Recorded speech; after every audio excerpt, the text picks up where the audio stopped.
reading from the Science of Mind pamphlet today on deep inquiry. And there's a lovely couple that wrote this piece in that journal, and it is to help others be enlightened and know what's going on. So I thought this excerpt of what they had to offer was quite appropriate for what's going on in these times. When life's roller coasters, stresses and strains pitch you about, insist upon the immunity from them that's rightfully yours. Should you feel as though you've collided with a racing behemoth and the wind has been knocked out of you, remember, the feeling need be no more than momentary. Logic teaches that experience, especially if rooted in an emotional reaction, stems from the ego, which sponges up myriad examples of thinking of oneself as less than. This happens when we put the judgment of others way ahead of remembered each and every one of us is God's perfect child, unique, individualized, and beloved. The very second you remember this holy truth, exhale aloud, whew, and observe your ego's production be blown into the nothingness where it belongs. Once we have begun to practice the highest of values with which we are equipped to consciously endow ourselves, respect, trust, loving kindness, inner strength, perseverance, wisdom, and so much more. We have begun to grow the consciousness that enables us to feel kinship with all that is. What to do should we encounter, and what to do should we encounter a roadblock along the highway of higher thinking? Take a mental step back. Equip yourself with your great ability to see through false thinking and into the heart of each member of humankind, into the gift that surely lies within each situation, whether worrisome weather or war, and begin to affirm that the gift of solution is unfolding. We begin to venture into realms of the everywhere by means of the heightened awareness that we have called forth. In this expanded place, we become aware that inner hearing and thought processing are becoming increasingly clear. Simultaneously, we feel a growing inner solidarity. We are birthing all of these skills. They are asking to be revealed. Trust the process. Astronaut Edgar Mitchell, hurtling through space in Apollo 14, was engulfed by a profound sense of universal connectedness. You and I don't need to go to the moon to experience this. By journeying inward, especially once we have cut loose from our ever-judging egos, our epiphanies begin to unfold. This is because you, like Dr. Mitchell, are beginning to unveil the deep mystery of the all. And so be it. From our Science of Mind. Pretty amazing. Amazing. And so today, my talk is about the Great Awakening. To have a Great Awakening, we have to have a great inward journey so that we can awaken. Sometimes it's outward, and our living experiences outside of us can force us into that. But in order to get there, to your Great Awakening, sometimes there's a suffering, and sometimes we have to go through our darkest hours. And then the resurrection begins. That's a pretty powerful statement. In our darkest hours on Good Friday, Christ in his great suffering said, "Forgive them, Father, for they do not know what they are doing." After his passing on the third day, as promised, he appeared to the people in many ways. And what he was doing was proving that there is life after life, to show the people that there's life after life. And so there's life after Corona, or the challenges I like to call it. Some of us are experiencing our darkest hour. And so we've got that deep soul searching going on. Our fears are in our faces, our doubts, depression, and anxiety perhaps. We may have our good moments and our great days, but then every so often, that moment may show up. Neale Donald Walsch, the author of Conversations with God, had experienced all of that because he was homeless, he had lost his marriage, lost his children, he was poverty-stricken, and he had nowhere else to go. So he was walking his dark hours every day. The Native Americans call it walking the dark side of the path. And for you to become a greater you, you must go through that. Because there are parts in your soul, depths to be reached yet, that maybe you haven't in your everyday living experience. So he was going through the dark side of the soul, as they say. He took one day at a time and gradually became less selfish because he was all about him. And that's why the losses occurred, to finally wake him up. He became real. And if any of you have ever read The Velveteen Rabbit, at the end, he was shabby, some of his fur was rubbed off, but that was the price he paid to become real. And so we're all being asked to become more real, the real true you, your spirit and your soul. So he began questioning what life was really all about. And maybe some of you are starting to think that again. Some of us go through stages in life. We go through one, we get our answers, and we grow, we go to another plateau, and then we start questioning again. Why is this always coming back to me? Why is this issue not going away? Have I not done all my healing work that I need to do? And maybe there is something else more that I need to learn yet, that I need to experience, and I need to be. And so one day, he was awakened in the middle of the night, Neale Donald Walsch, and a voice came to him, and he knew it was God. He knew it. And so he wrote all of this down. He wrote it down. And so the book Conversations with God came out of it. Pretty eye-opening. And he had open conversations. He would ask questions and then he would hear the answers. And his gift was to bring the message to the world. And so every day something more would occur to him, and he would do exactly what he was told by this voice. He ended up with a radio program. He ended up with a job, a paying job. He ended up with a house, and they all fell into his lap. It was magic. It was wonderful. And so perhaps this is the time to access and listen and follow what is said, even if it doesn't make any sense. You're getting urged to go here or not go there. And there's a reason for it. We can't see it in front of our little human selves, but later on we contemplate and we say, aha, we have an aha moment, and you're like, oh, that is why I wasn't supposed to be there, or this is why I need to do this now. I thought I was to do it 10 years ago.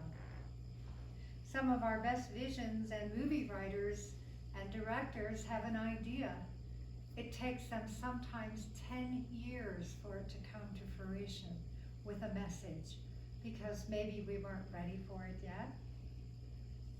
And the idea was simply a seed, and they needed to grow more to have the right combination of people to put it together for it to be its most profound. So, like that, we are all seeds again. We've been planted.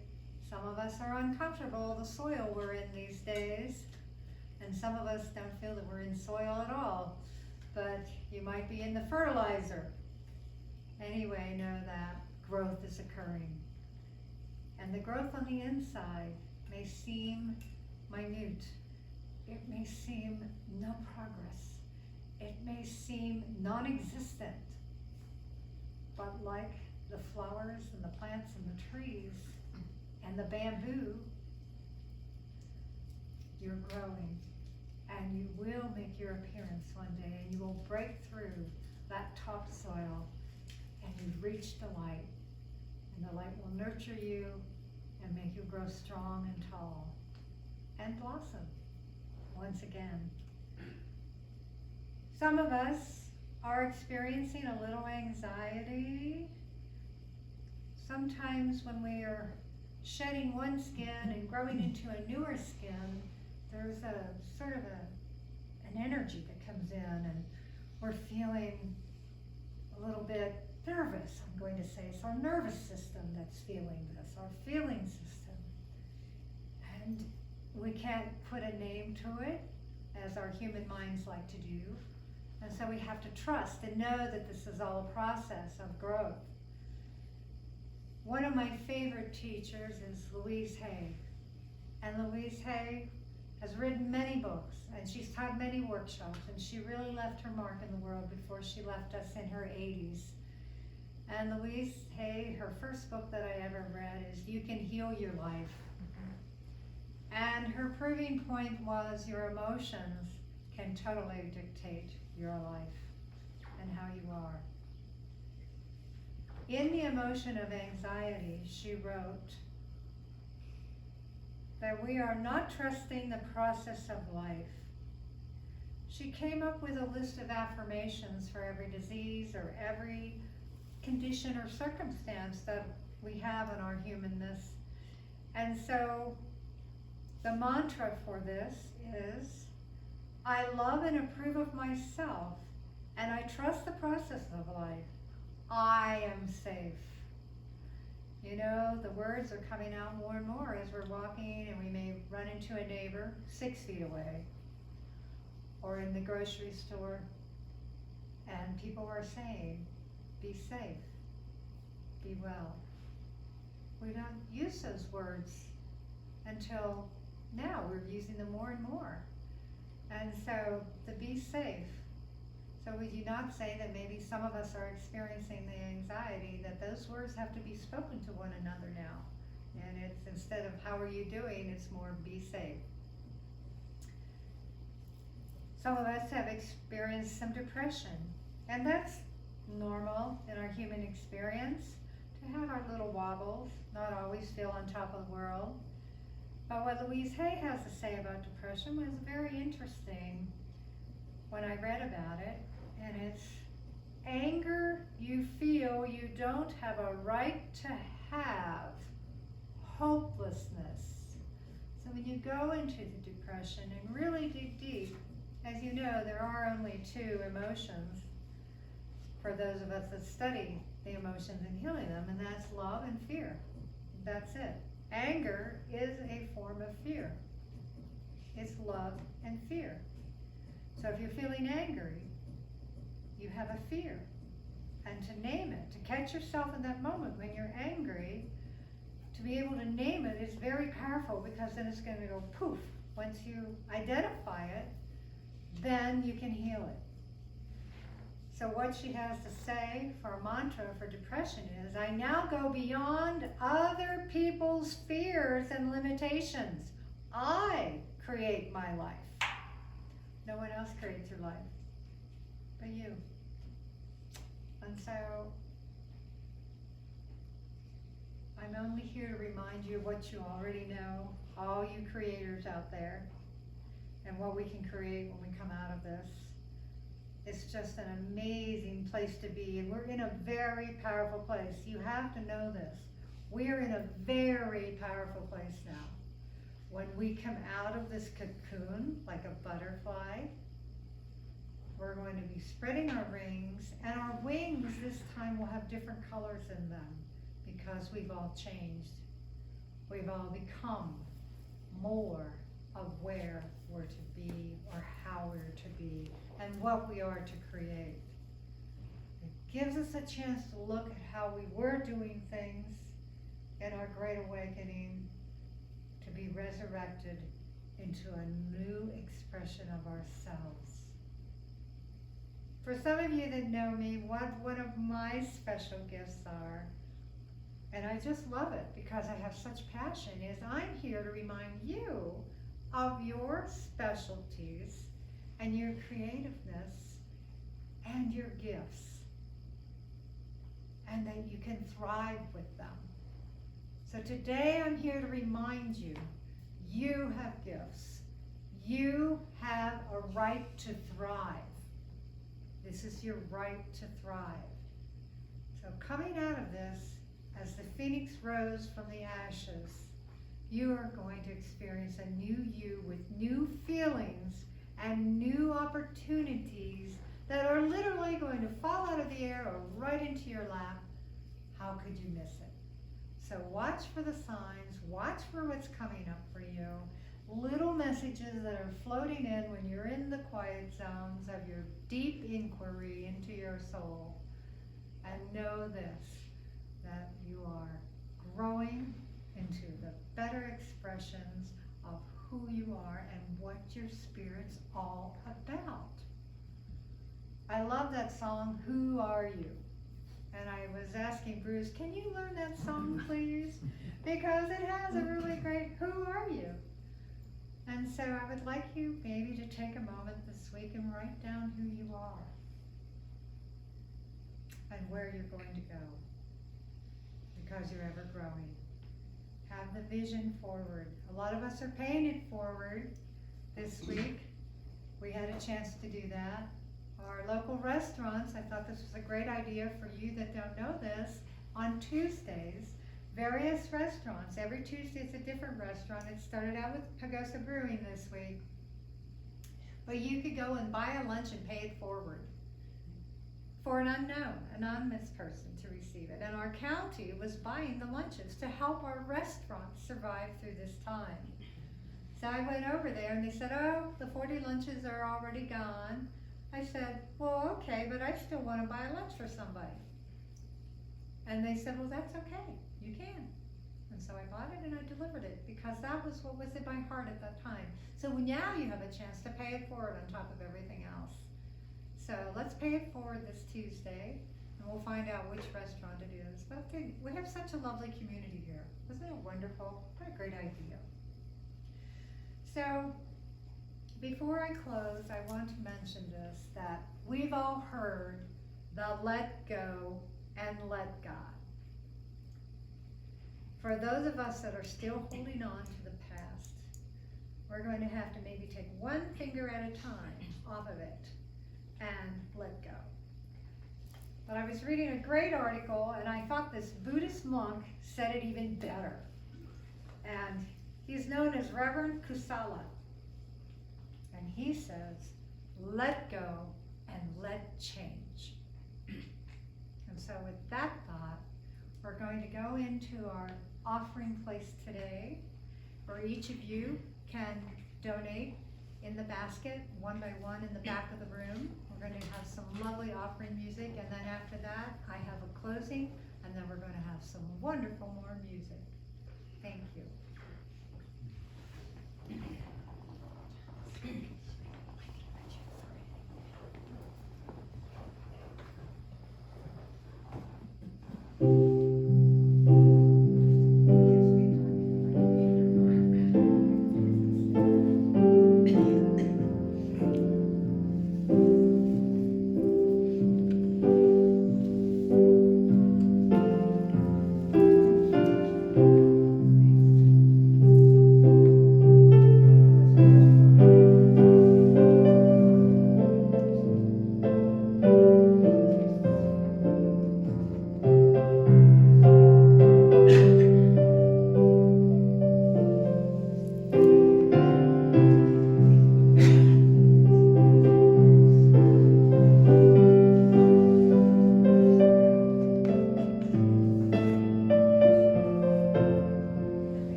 Before I make a closing statement today, and we have our music, I want to remind everyone, those of you that are watching that can't make it to our services and our events, if you would like to donate to the New Thought Center, you can feel free to mail it to our P.O. Box, and that's the New Thought Center, P.O. Box 1052, Pagosa Springs, Colorado, 81147. So that's P.O. Box 1052, Pagosa Springs, Colorado, 81147. And our phone number, by the way, to get in touch with us is 970-309-6067.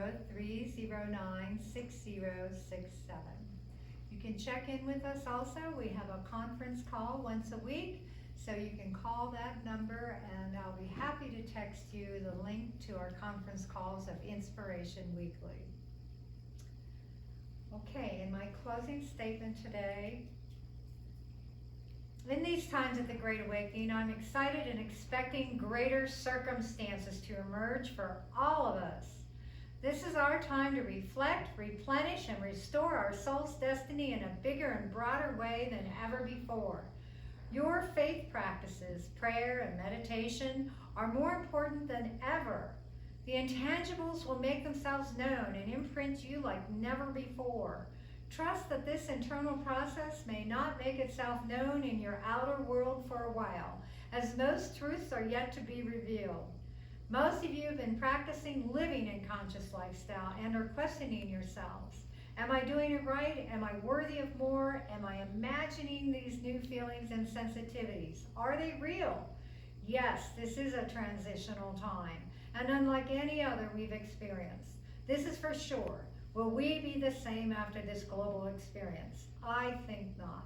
Do you want to be the same, or do you want to do your life in a better expression of your personal talents, time, and wisdom?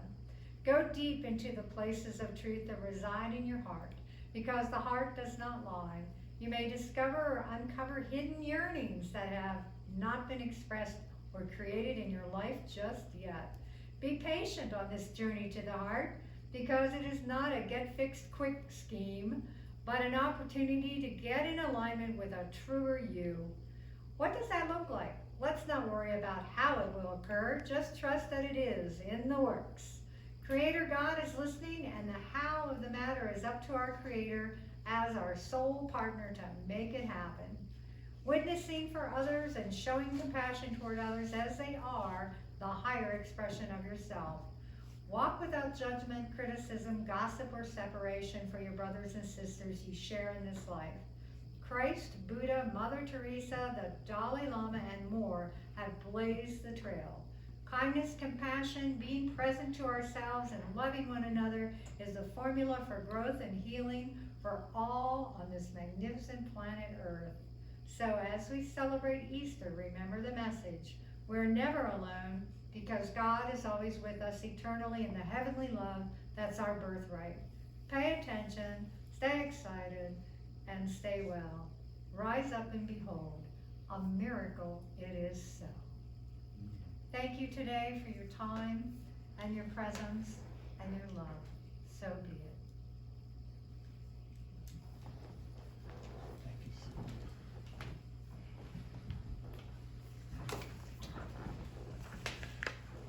We're going to close with a song that's, it's a blessing for the human race, for the beautiful universe, and for the age of Aquarius that is coming upon us right now.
sacred words. Here's to the drivers at the wheel.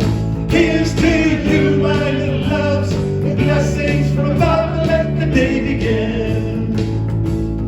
Here's to you, my little loves, with blessings from above. Let the day begin. Day begin.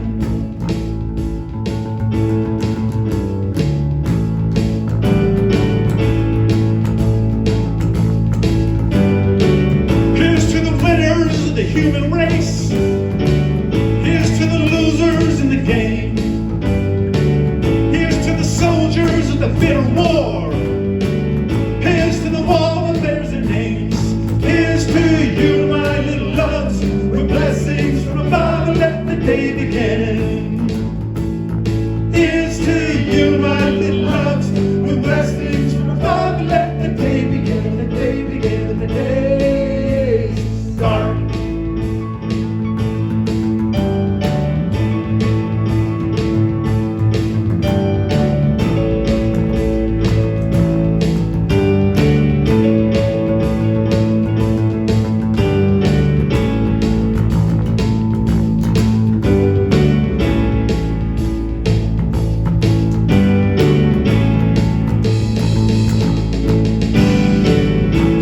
Saviors of the human race.